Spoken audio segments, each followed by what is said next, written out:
Yo, peace everyone. I'm right back. Episode 2. Be here. Now, I said I'm going to be talking about a lot of things in these episodes. The last one was build it till they pay attention. And I figure I'm going to just keep giving my thoughts on stuff that I actually went through in the process of building companies, brands, what have you, my ideas, my creative thoughts into things. And this episode is going to be something that I don't think people really get anymore. DJing is more than just playing the song. It's emotional architecture. And I know a lot of people probably just heard me say that and thinking like, man, you just spinning records. All you do is spin records. That's all you do. Who you think he is? DJ Quick? No, huh? No, I ain't Kid Capri? But reality is, when we up there, and I'm up there in the DJ booth, just myself solely, because I can only speak for myself, is that I gotta pay attention to so many things. I gotta pay attention to the equipment. Is the equipment acting right? Is my laptop acting right? If I'm on vinyl, are the records dusty? So many things you gotta pay attention to that people don't think you're paying attention to while you're actually up there spinning. But first and foremost, we gotta pay attention to the people. Some records don't work. Some records do. Some records you gotta stay in the record for longer than you would like. If you're a party rocker and you're rocking a party, so sometimes you got to get to a third verse. Sometimes you got to decide when you're going to jump to that verse quicker, or if there's 50 people in the party and you're only moving 4, you might have to switch to a different record.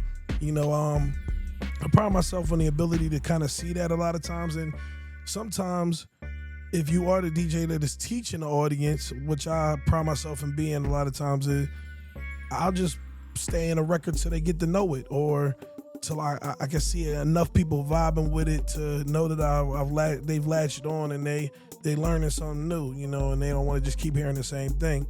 So it is really emotional architecture. You take people through many emotions in a night in a party. That's what I opted into this for. I love that. I even take myself through emotional roller coaster while I'm up there spinning.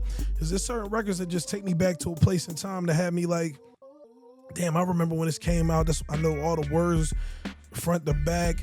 They take me just to a place of maybe being younger, not really having any worries in life. Or sometimes it takes me to a place where I was sad and, it just rehashing some memories that weren't necessarily terrible, but sad, and reminded me of, like a lost loved one or something like that. So, you can kind of tell when people are moving a certain way, or they singing the record back, or you looking to scan in the crowd and you see somebody locked in, saying all the words like with their whole face, as people would say.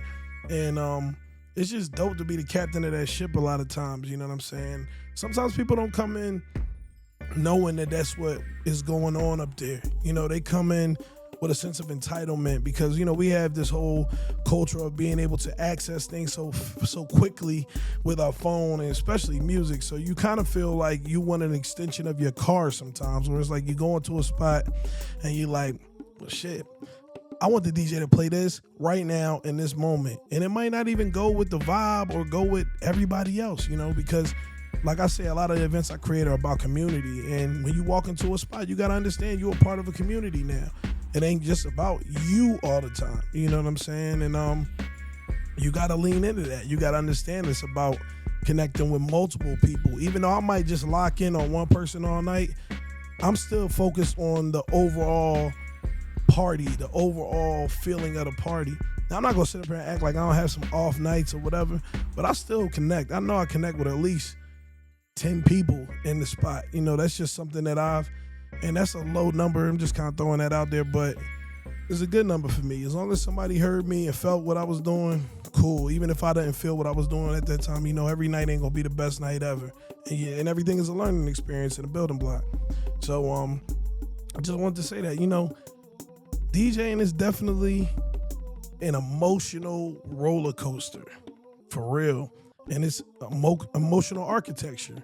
So when you in a spot and you listening to the DJ, even if he got 30 minutes, if he got an hour, let that DJ cook, man. He's building something for you to come back to and keep reliving in your head and feeling good off of. You know what I'm saying? So give us some time to cook. You know what I mean?